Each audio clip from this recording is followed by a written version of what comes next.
Good afternoon, ladies. My name is Carla Matzdorf. I am admin to the group Overcoming Anxiety for Stressed Out Moms Who've Had Enough, and I'm also a certified health and life coach that works with moms to overcome anxiety.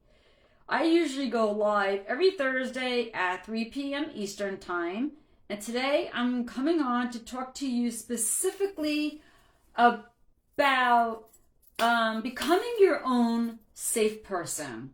We want to talk about becoming your own safe person today. Hey ladies, as you come on, say hi, because I can't generally see who's coming on with me today. I'm actually going to call you up in the group as well. So between the group and the phone, I can kind of see who's on with me. And I forgot to silence my phone. So if you hear my phone go off, just ignore it. Just ignore it. Oh, there I am. Good. And I can see. Hi. Okay. I have one comment. Ladies, say hi. Let me know. Hi, Shanika. Hi, everybody. Krista. Ooh, Tasha. Who am I missing? Hi. I saw a happy Halloween. Who said that? Sixella. Robin. Hi, everybody. I'm so glad that you're able to join me today. If you hear a lot of noise in the background, it is storming here today where I live in New York. The rain is banging against the window. So ignore all that. But let's talk today about being your own safe person. What is a safe person? What am I even talking about? Because some of you may be like, what is a safe person, right? Dolores, Sarah, hi, thank you for joining me today. So what is a safe person? A safe person is basically exactly what it sounds like. It's somebody who keeps you safe, somebody who gives you security. That's a safe person, all right? But we're not good at being our own safe person. Sometimes we look to somebody else to be our safe person. So why do we do that? Like, what makes somebody our safe person? Well, it's usually somebody who understands you. Or maybe they don't understand you, but what they do is they're a good listener, right? There's somebody who you can sit them down, and even if they're not understanding this anxiety you feel, the depression you have, the things that you're experiencing, they're listening to you. They're at least listening, okay? And you don't feel judged by them. You feel supported by them. And they feel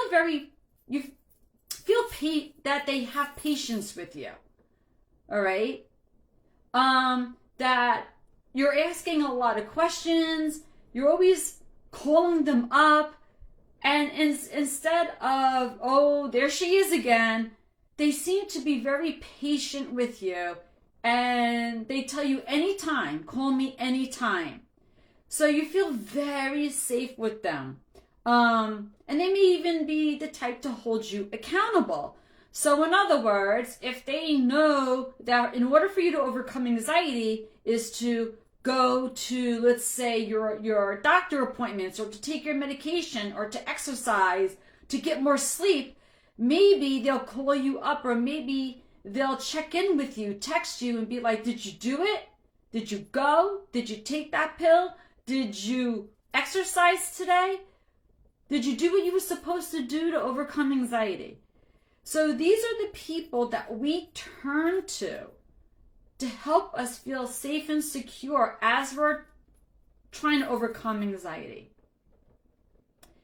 So as you come on, ladies, say hi. Let me know who's on with me today. I keep seeing more and more people come on, go off, come on. So say hi.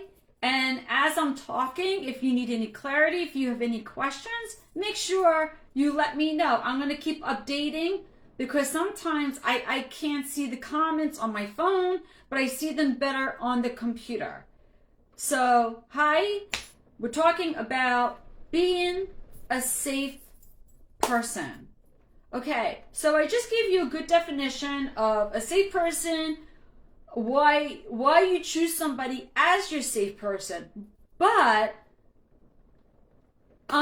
what is the downside of having a safe person? Now, we go and have a safe person, obviously, because we feel unsafe. But there's downsides to having a safe person. And basically what that is a safe person, okay? What that could do is that you could become so dependent upon a person that you can't function without them. You feel, I can't cope without this person. I'm not sure how to face this issue if this person's not with me and around me. Can you put a 1 in the chat if you can relate to this? Who has a safe person? Put a 1 or say me if you have a safe person and you can relate to this. Who has a safe person? I know I did. When I had debilitating anxiety, I didn't understand anxiety. I didn't understand why I was experiencing what I was experiencing. Thank you, Tasha. Thank you, Missy, for saying that. Okay. Sharella, thank you. I didn't understand anxiety. I was scared of it. So I would call my husband, please come home from work, please, please, please, and beg him. Now, this was before COVID, so there wasn't a lot of working at home, right? So my husband had to go to work, and I had these 2 young kids. And at first, they weren't in school.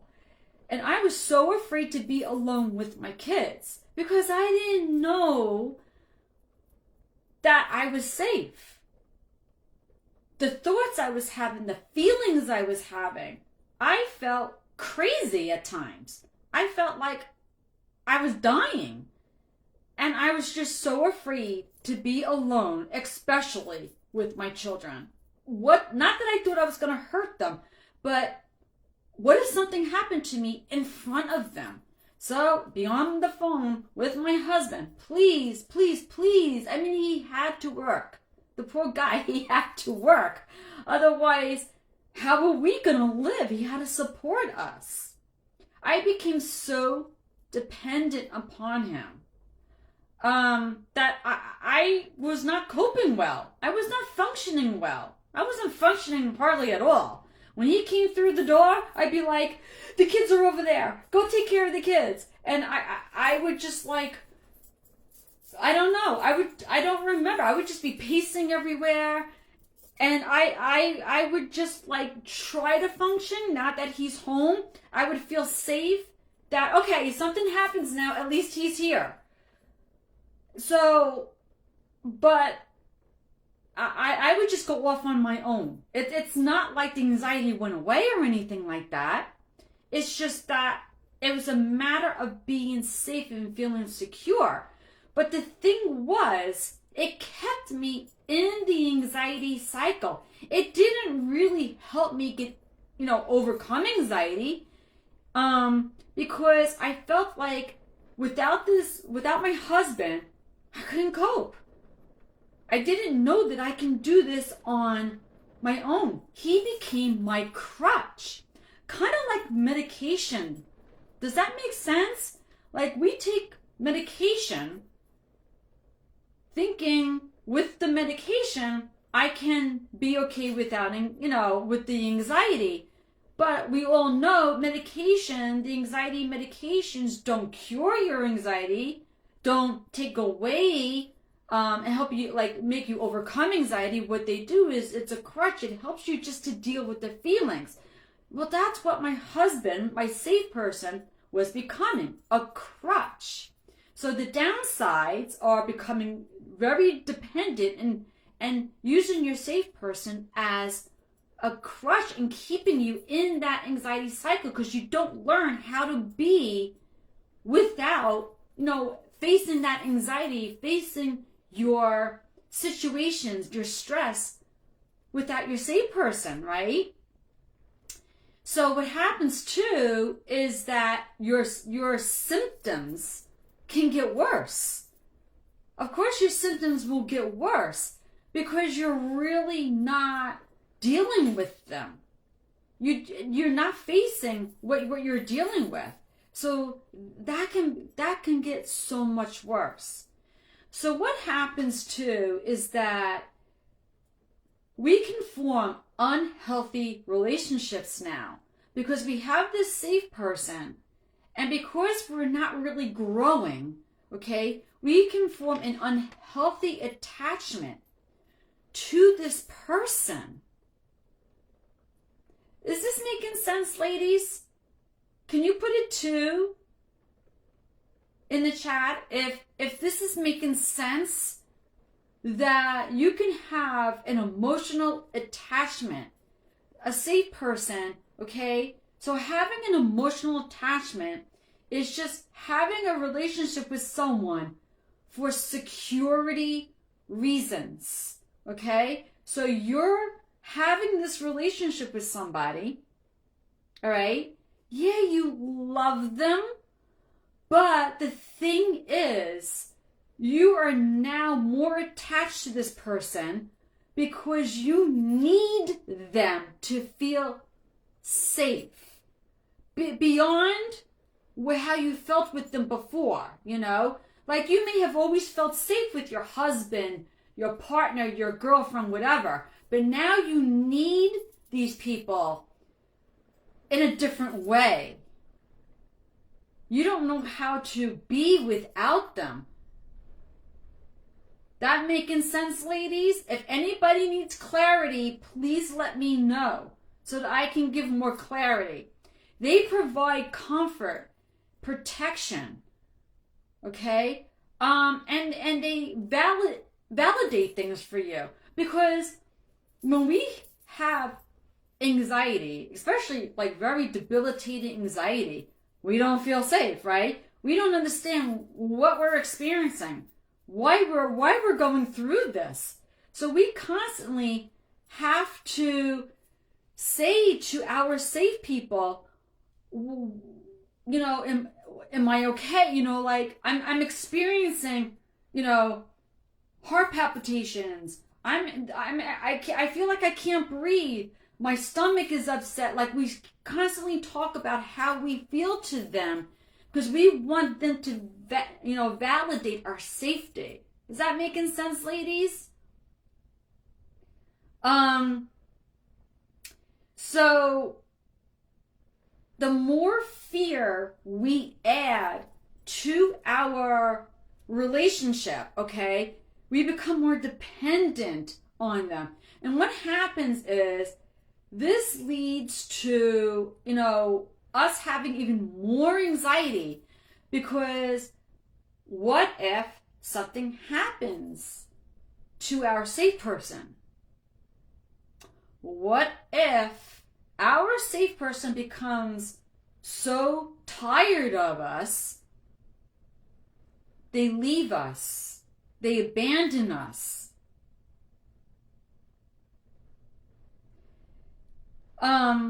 I was afraid. I mean, my husband was trying so hard to support me. He didn't understand what I was going through, and he didn't know how to help me.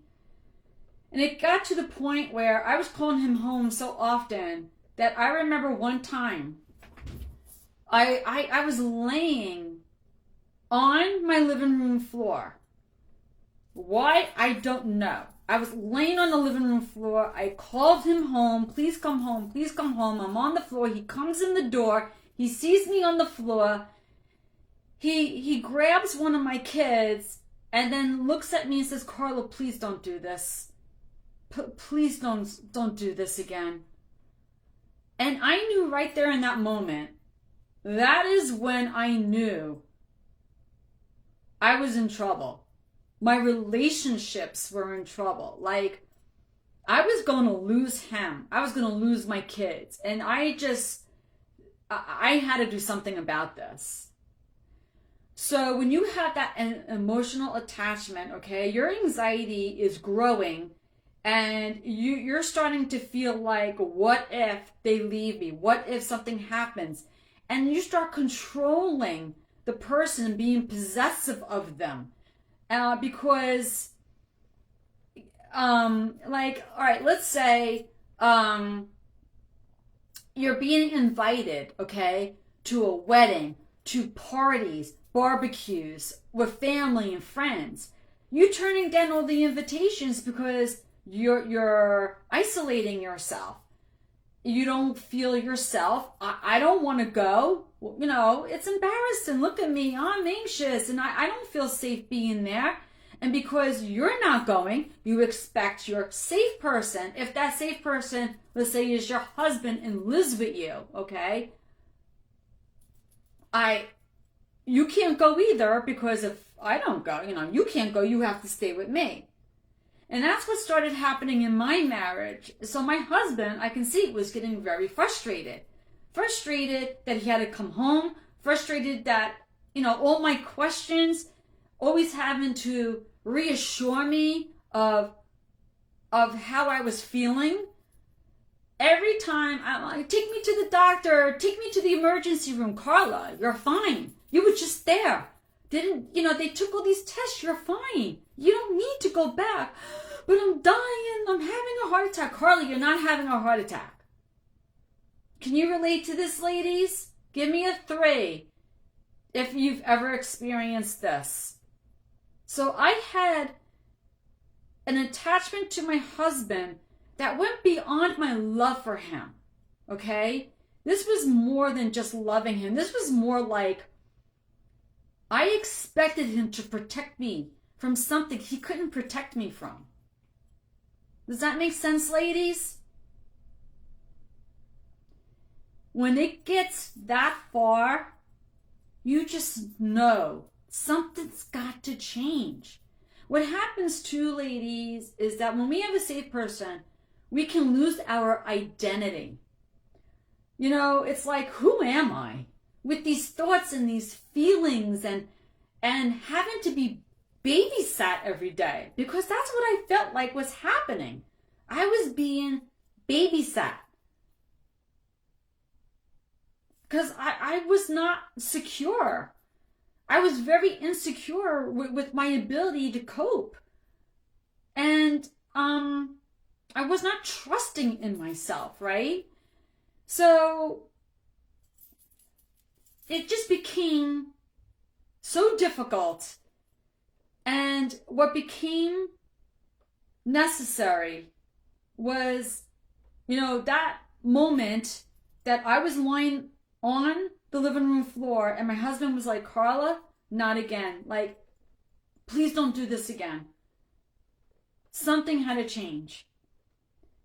So what happened, and this is, I learned to become my own safe person. And this is something that I desire for all of you. And when I work with moms individually, I help them to become their own safe person. So what does that mean? Basically, what that means is that you learn that there's nothing outside of you that's going to make you feel safe. Safety comes from the inside. So you grow in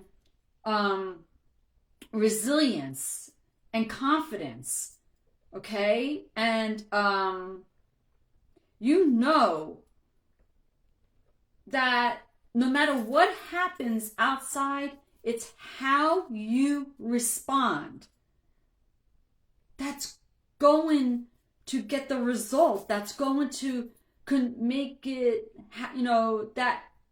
I'm sorry, I'm getting tongue-tied.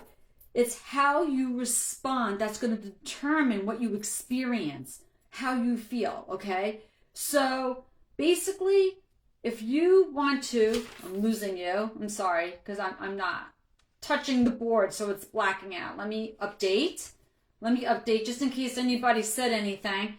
Ladies, if you're with me and you need any clarity on anything I'm saying, please tell me, okay? Put it in the comments. I don't want to go on if I don't have you, okay? So what became necessary is I had to learn what it was I was experiencing and why. All right? Because you can't overcome what you don't know. And I keep saying that. I say that like on every live because it's the absolute truth. That's why awareness is so important. So I really understood anxiety. But that was like the best thing I could have done is study anxiety. Because studying it, I learned that it's actually not hurting me. It's actually trying to warn me, trying to help me. So when I understood why I had anxiety, what I learned was how to gain back control of those thoughts and feelings. Because I felt I had no control of my thoughts and feelings. My thoughts were like, wow, like some of the thoughts I was having was pretty freaking scary. And my feelings, well, I mean, I thought I was dying and going crazy, right? So when I understood that I can control all of that, I had control of that, okay, I was able to take back control. So I grew in my confidence, in my abilities. I started trusting myself again.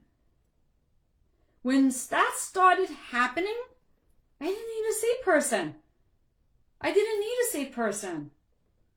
Because I understood, what's my husband going to do? My husband had no idea what I was experiencing. He couldn't relate to me. Whenever I told him my symptoms, he was just like, well, the doctor said you're fine, so you're fine, right? He didn't really know what I was experiencing and why. He couldn't do anything for me except run me to a doctor. Or take care of my kids so that I can finish having my panic attack. So I finally stopped calling my husband because I grew in my awareness. I started loving myself. I took better care of myself.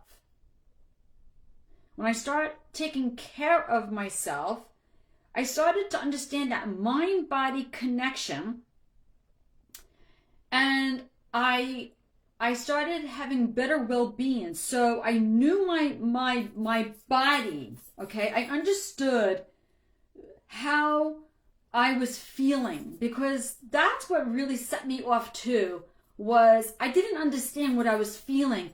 So was I really having a heart attack?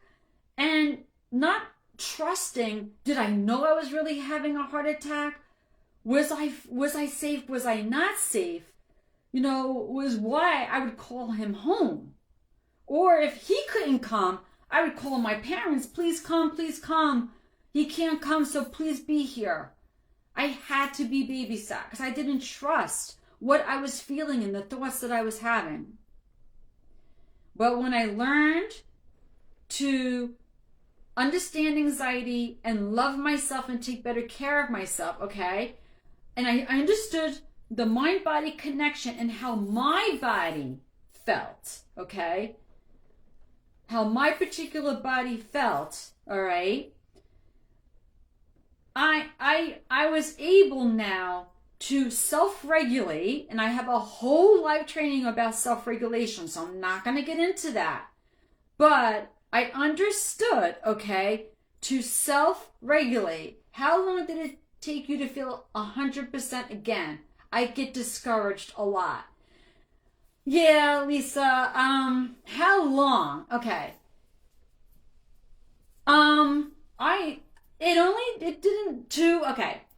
Okay. Do you want, let me complete what to do to become your own safe person, and then I'll get into your question, okay, Lisa? Just bear with me for a second. Hi, Amanda. And hi, Connie. Okay, so self-regulation. Okay, I learned how to calm my mind and my body so that I can create my own safety. and get myself free from that anxiety cycle that I was in.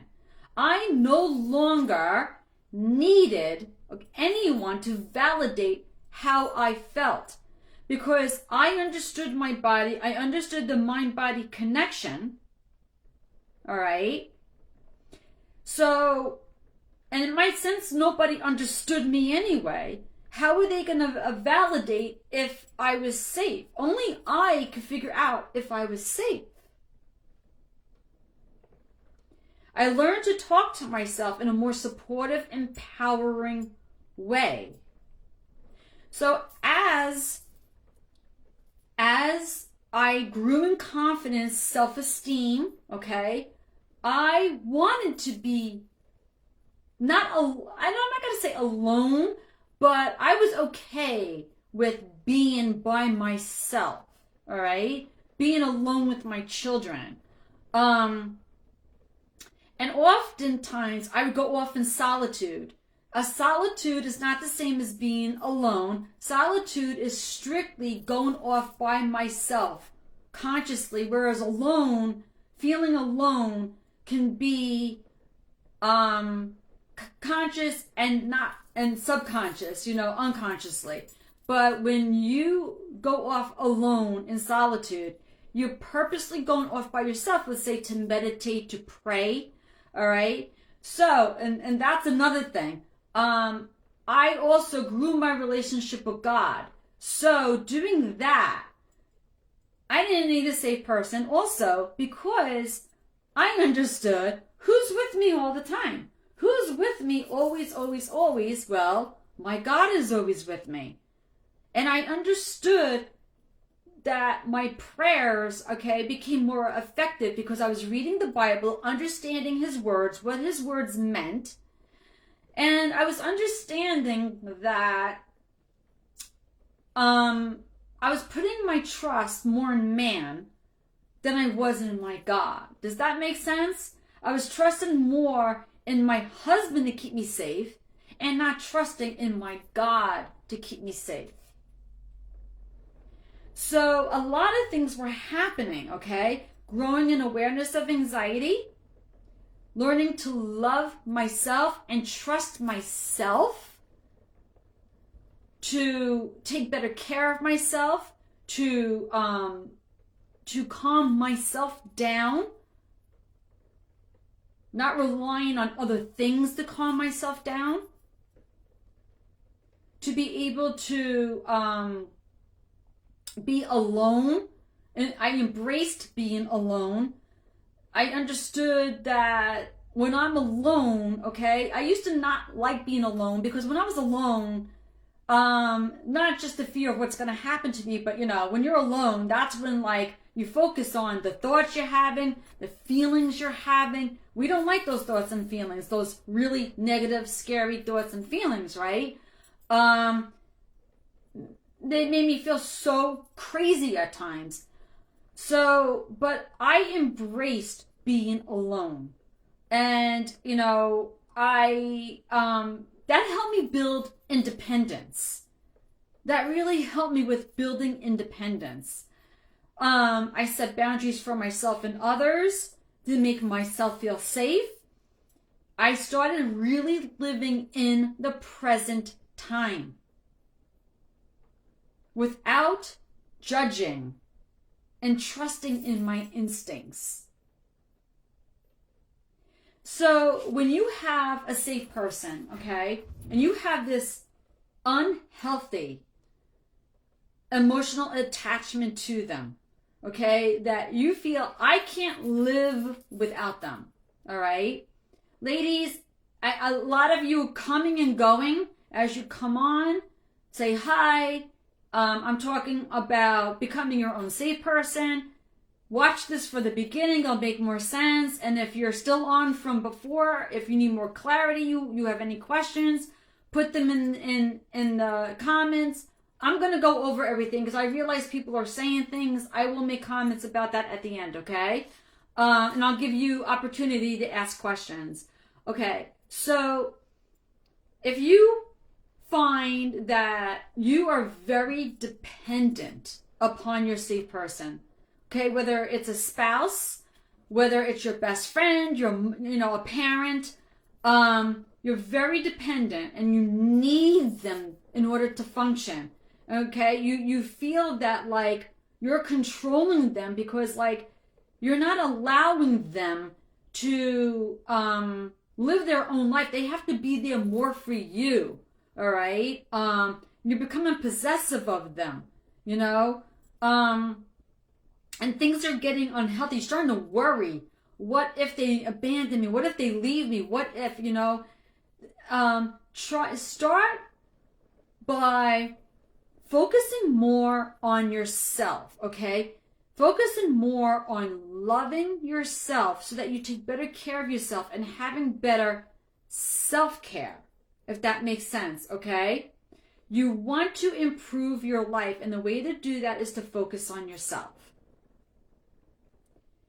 And start pursuing things like a hobby, okay? Things that you're going to build your confidence. What are your talents? What are you good at? Use your talents, your God-given talents to do something, to help somebody else or to do something for somebody else. Volunteer somewhere, okay? Spend time with other people, not just your safe person. I'm not saying you have to break ties from your safe person. I'm not telling you to get a divorce. I'm not telling you to, what I'm saying is spend time with other people and learn that this person that you put so much trust in, yeah, you can trust them, but they're the only person that's really going to help you to overcome this, to feel safe, is yourself. Nobody can make you feel bad about yourself, make you feel in danger, except yourself. It's what you're telling yourself about the situation. Now, I understand some of you are in very, very, very unhealthy relationships, but that's not what we're talking about right now. I'm not talking about abuse or anything like that, okay? What I'm talking about right now is having anxiety, attaching yourself to a person, attaching yourself to a person, okay? And that relationship becoming unhealthy because of your dependence upon them, that you can't function without them. And actually, your recovery is not happening because you're basing your safety, your life through this person instead of moving forward. If that's making any sense at all. So ladies, you know what? Let me update. Let me see what's going on in the chat.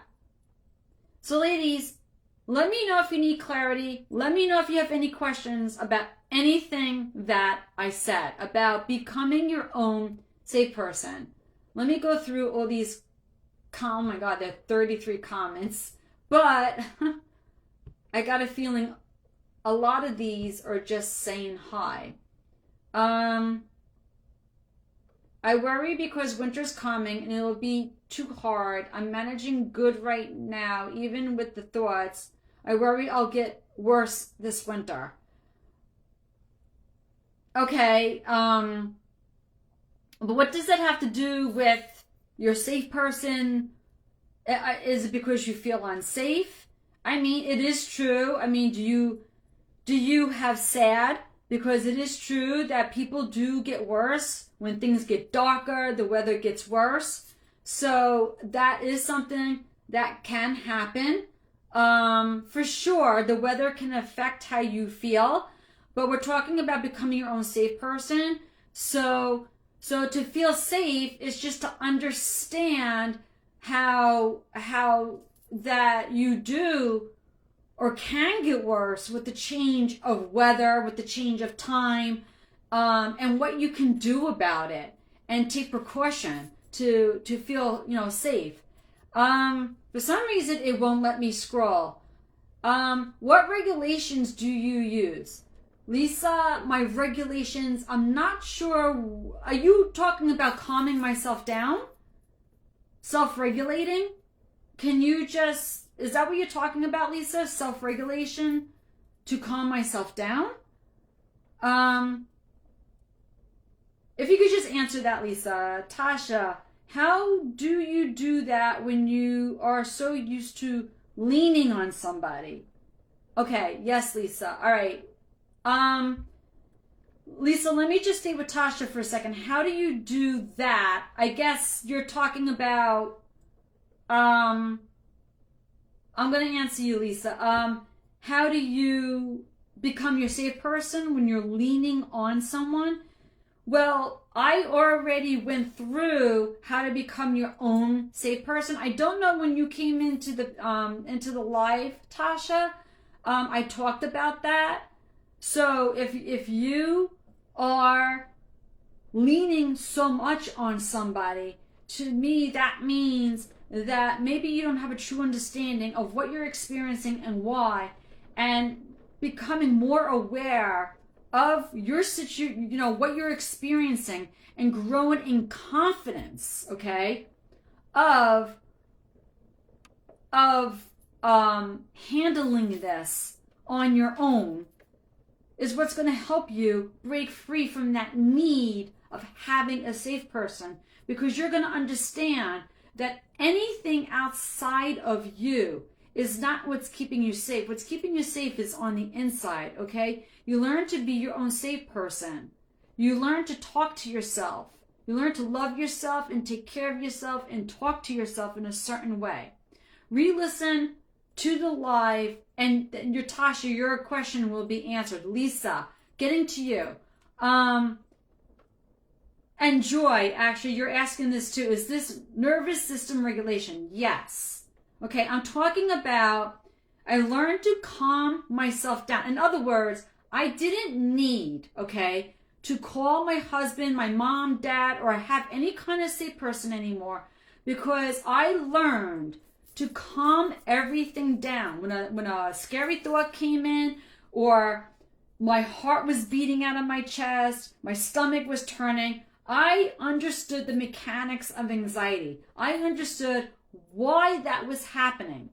Okay? When my heart was beating, it wasn't because I was dying. It was because of the adrenaline, okay? The cortisol surging through my body.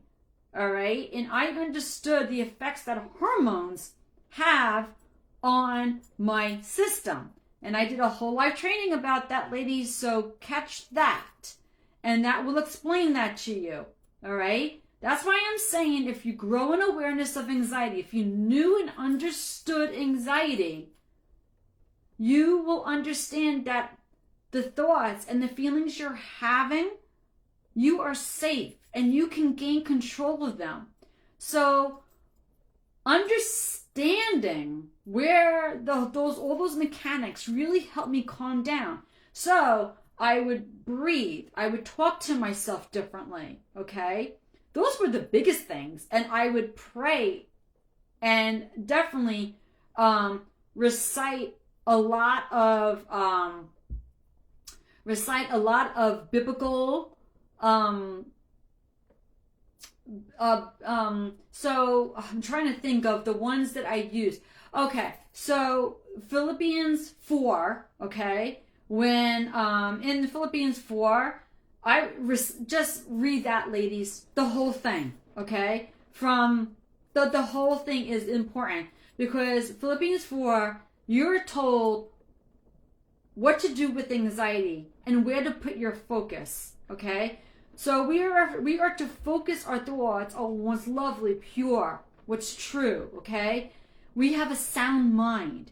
And when I felt like my mind was going out of control, I would tell myself, I have a sound mind. I have a sound mind. I have a sound mind. And I knew I had to focus on truth.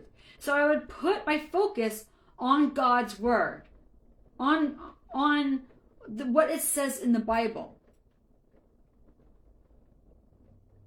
So I would look for things in the Bible that would go against what my mind was telling me. So anytime I thought I was going crazy, I would say, nope, I have a sound mind. Anytime fear took over, I would be able to tell myself, I don't have a spirit of fear. I have a spirit of power, love, self-discipline, and control. I have a sound mind. Does that make better sense, Lisa, Joy? Because you particularly were talking about what I use for regulation. Let me update so that I see your response. But that's basically what I did, so that I regulated. I wanted to. Are you talking about being real dependent on somebody instead of trusting yourself to be all right? I heard you say to help others to keep you from being stuck on your own problems and your own anxieties. Yes, Lisa said yes. I worry I don't have it. You do have a sound mind, Missy. Because God says that, and if God says it's true, you have a sound mind. It's your birthright. It's the thoughts that are telling you, the fear that you're feeling that tells you don't have a sound mind. Marty, I'm going to go back to you. But Lisa, I'm glad I answered your question. Are you talking about being real independent on someone instead of trusting yourself to be all right? Well, I'm talking about both here. So you start off being so dependent on somebody that you don't trust yourself. But what I want you to do is start trusting yourself, doing things to trust yourself so that you know you don't need a safe person, you become your own safe person. Does that make sense, Marty? I heard you saying to help others. To help others. What I'm saying is, instead of focusing on, in other words, to focus more on yourself. When you're focused on yourself and helping others, okay, not focused on your problems. That's not what I meant. We're not focused on problems. You're focused on your well-being, okay? You're focused on loving yourself, taking care of yourself, practicing self-care. You're focused on your well-being, okay? So, when you're focused on your well-being, when you're focused on helping others, all right, you learn that you can cope, you can deal, all right? And you can break away from this need of having validation from others. You don't need a safe person. You can do that for yourself. Grow in your relationship with God.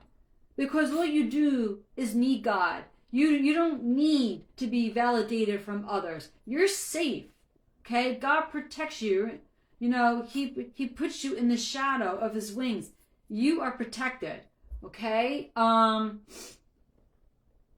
trying, and so Marty, I don't know, did I help you there? Does that clarify things, Marty? I worry I don't have a sound mind. I already answered that, Missy. I have to be dependent on my husband because I don't drive. But that's something differently, sir, I think. You don't drive because of your anxiety, or you don't know how to drive. You don't have your license. You just don't drive. I mean, we're talking about dependency of I can't function in life because of my anxiety. I can't be independent because with my anxiety, I only feel well. Oh, your eyes. So we're talking about something different, Lisa. Because if you have a physical ailment, I mean, if you've got eye problem and the doctor says like you're legally blind or, you're not supposed to drive, we're talking about something different. I'm talking about like you've got debilitating anxiety, okay? And you're telling yourself, without this person, I can't function. I can't deal. You don't feel good until that person is with you. Does that make better sense, Lisa? In other words, we're talking strictly about anxiety here, okay? You're not saying that you're not driving. So in other words, if your eyes were okay, Lisa, would you drive? If your eyes were in perfect health, would you drive? Answer that question. Yes. Then you're not dependent on your husband. This is not an anxiety-related issue. This is because, I mean, and not for anything, Lisa, I don't want you on the road. I don't want you on the road if you can't see. You know, I mean, you need your husband. You need someone to drive you if you got problems with your eyes. That's something totally different. We're not talking about physical ailments where the doctor's like, listen, you can't, you know, we need to take away your license here. We're not talking about that, okay? We're not trying to make fun of you, Lisa. You know, it's just that I'm making sure you just understand the difference, okay? My insides are shaky inside my fault, getting to bed very, very late, and my whole body is sleep deprived above my knee. Okay.